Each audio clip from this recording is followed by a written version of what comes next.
Hey, what's up? This is Chosen, and in this video, we're going to be going over some of my favorite epics to watch out for in Season 2 of Dragonheir Silent Gods. And I'll provide everything you need down below in the show notes to try Dragonheir completely free of charge. And something exciting about Dragonheir is that they are bringing seasons to the mobile RPG genre. So right now is a great time to get into the game because it's a brand new season, span new game, and Season 2 is introducing a new sandbox mode called Aethercairn, bringing new strategy, including elemental infinity, new heroes, and artifacts.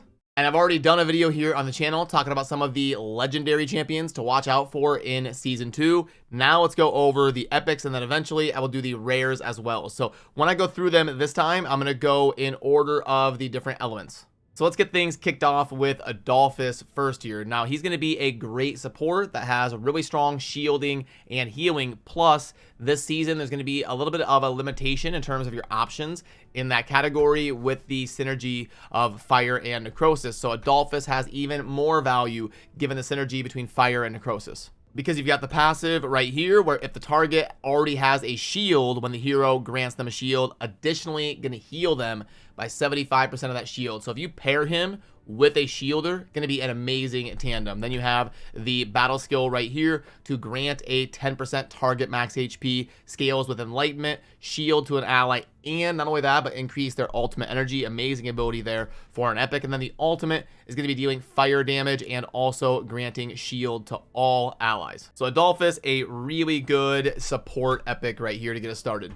Then next up, we've got Tanalnin, which is going to be a really good single target damage dealer and is also going to be amazing in a wild team. And something really cool about Tanalnin, this is crucial for any damage dealer, is you only need to build with 80% crit rate to hit that threshold of critting every single time, because you've got a passive here where you're just getting that bonus value of an extra 20% crit rate permanently. But not only that, you can also get tons of stacks of crit damage, because each successful wild by allies is going to grant 5% crit damage to this hero and stack up to 20 times. So getting a lot of crit rate and crit damage to make her hit even harder. Then when you couple that with the battle skill and the ultimate skill, you're going to be cranking out tons of fire single target damage.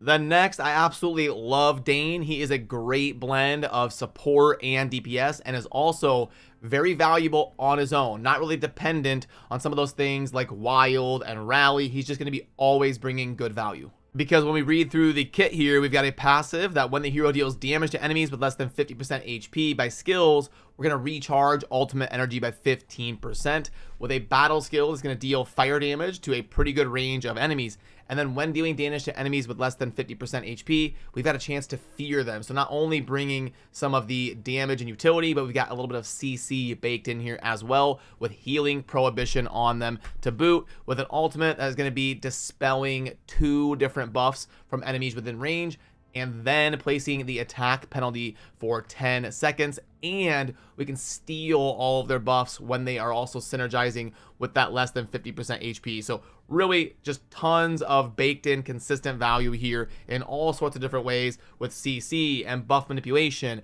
and damage and everything going on here with Dane.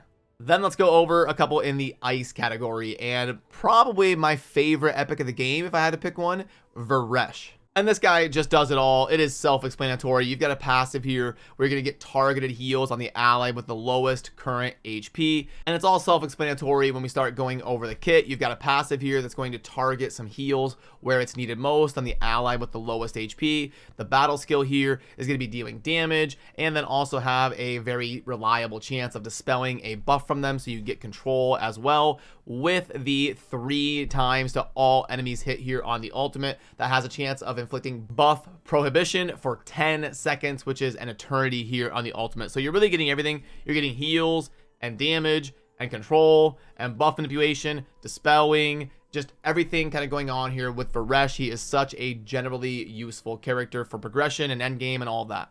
Then Rava is another one that I was fortunate enough to acquire in early on in my journey on Dragonheir, and going to be really good damage and also enabling some of your different frost type compositions, because you've got 2 different abilities that can do it. The battle skill here has the chance of inflicting frost for 5 seconds, and then your ultimate is going to summon a Nexus, and it's just going to keep inflicting the frost and the chance to keep popping off to be enabling for some other champions that are going into your frost composition. And also, Rava is a great debuff enabler for the extremely popular rare poisoner that everybody likes to build in Sigrid. Then Gardru can be a really fun one. You've got a cool passive that can really help you snowball lots of ultimate energy, because every time there is a debuff, we've got a 25% chance to immunize the inflicted debuff, and then that will snowball more ultimate energy. But then look at the insane amount of control coming out from the ultimate here. We're going to shoot a magic crossbow bolt in a straight line, deal big damage, and then also knock up and knock back enemies to the farthest point possible. Then there's a 100% chance of inflicting stun and recharge speed penalty on them. So really, really cool ultimate that we could snowball a lot here with that 25% chance to immunize the inflicted debuffs. Then moving on to Necrosis, we're going to start with one of the first epics I ever summoned in Dragonheir, and I absolutely love this guy, Zarloth. And he's going to be a little bit like Varesh in terms of dealing damage and also healing and just bringing tons of general utility, making him good in lots of different situations from early game to end game. And then he also brings a lot of control with the silence right here on the passive, with the recharge speed penalty here on the battle skill, and then the ultimate right here is going to be popping off with fears on enemies as well. Questa is going to be a really fun one to watch out for, especially in PvP. Look at this kit right here. So you've got the passive. Every time an enemy dies, we're going to grant recovery over time to all allies. So you're really going to snowball. You start popping off with kills in the arena, you're going to really start healing up your tank and all of your other allies as well. Then you've got the battle skill right here. Charge towards the enemy with the lowest current HP, so we can snipe a priority damage dealer. Then we've got a chance of inflicting attack penalty on them, and odds are if you're attacking something with low HP, it's going to be built for damage, so attack penalty is going to be insanely impactful on that target. And then you've got an ultimate here where we're going to jump towards an enemy, deal big damage, and also not only lower, but we're going to steal 30% of their ultimate energy and heal this hero by 475% of attack. So this champion can just start popping off here in the arena and really snowball really hard, dealing with those priority targets, lowering their attack, healing your team, and bringing tons of fun in the arena. Then as we move into Radiance, this guy doesn't need any introduction. What would a top epics list be without Garius? This is completely insane. He is such a strong tank. You got, when dealing damage, this hero has a 50% chance to gain 1 stack of defense up permanently. So we're just going to get bonus stats here as part of our passive, and it's going to be undispellable, stacked up to 20 times. With a battle skill right here, that's going to deal damage and then also provide a little bit of CC and control with the knockup and hit recovery for 10 seconds. With an ultimate here that's going to dispel all buffs from this hero. So we got a self-sustain, and we're going to heal all allies by 600% defense that we're stacking up even more with our passive. So really cannot ever go wrong with building Garius. You're going to be able to use him a ton and take advantage of his amazing kit and sustain.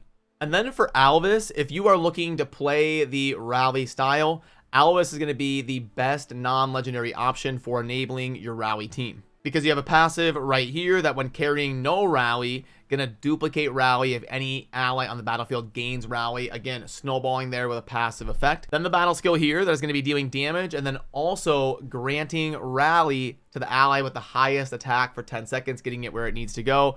And an ultimate right here where we're going to be granting crit bonus, crit damage up to an ally for 10 seconds, and if that hero is under rally while casting, we're going to consume rally and grant the above buffs to another ally that is under rally. So very, very fun. If you're building a rally team, Alva is going to be an amazing addition to enabling it. Then as we move into Lightning, Lola is going to be the queen of control. Look at this passive right here. When attacking enemies under silence, there's a 40% chance of changing the silence into stun. Then we have the battle skill here that is going to also have a chance of inflicting a silence for 5 seconds to pair with that passive to inflict stuns. And what this is going to be doing is fire 2 lightning orbs at an enemy and have a chance to silence them or stun them. Then you have the ultimate right here, summon a lightning strike to target the area 3 times. We have a big multi-hitter, and each time we have a big chance of inflicting a silence for 5 seconds. Not only that, but we've got an attack penalty 2 for 10 seconds, and that silence again is going to pair with this passive to be stunning them as well, and it's a triple hitter. So Lola going to be amazing control for you to really enable almost any situation. Next, I want to talk about Nathaniel for a little bit because we have a very solid support kit, a passive that is whenever a buff expires or is dispelled from any target on the field, we're going to target heals to where it's needed most on the ally with the lowest current HP. And then on the battle skill, we're going to dispel one debuff from allies within range and grant them a stack of recovery over time with an ultimate here that is going to be placing defense up on all allies and granting a ton of shield as well. And then we got to talk about a couple poison epics. Now, what better one to kick us off here in poison than Furboth, which again really needs no introduction because Furboth is ridiculous and one of the best epic tanks in the game. You have a passive here when dealing damage to enemies under debuffs. This hero has a 30% chance of healing the ally with the lowest current HP and dispelling a debuff from them. The more debuffs on the target, the higher the rate of healing. A battle skill here of generating a healing nexus around him for 6 seconds and healing other allies within range. Then an ultimate right here where we're going to be dealing really good damage and also inflicting attack penalty too as well. So really bringing everything you're looking for in an epic tank. And then you've got Corrin here that has a lot of really fun poison snowball. Right here, when an enemy inflicted with poison dies, their poison is going to spread to nearby enemies and deal damage to them with a battle skill that launches 3 attacks at the nearest enemy, dealing poison damage and also inflicting poison for 15 seconds each time. Then an ultimate right here is going to refresh the duration of poison on one enemy and then trigger poison explosion one time, spreading their poison to nearby enemies as well. So really fun. If you enjoy the poison playstyle, then Corrin is going to be an amazing champion at enabling that and really snowballing it to burst all those poisons. So I hope you enjoyed this discussion about the top 10-ish epics heading into Season 2 here for Dragonheir. And remember, I will provide everything you need to try the game out for free down below. And right now is an amazing time to try out Dragonheir because it's a brand new season, span new game, entering into Season 2, bringing that new sandbox mode called Aethercairn. So thanks for watching. Have a good rest of your day. We'll see you soon in the next video. Peace.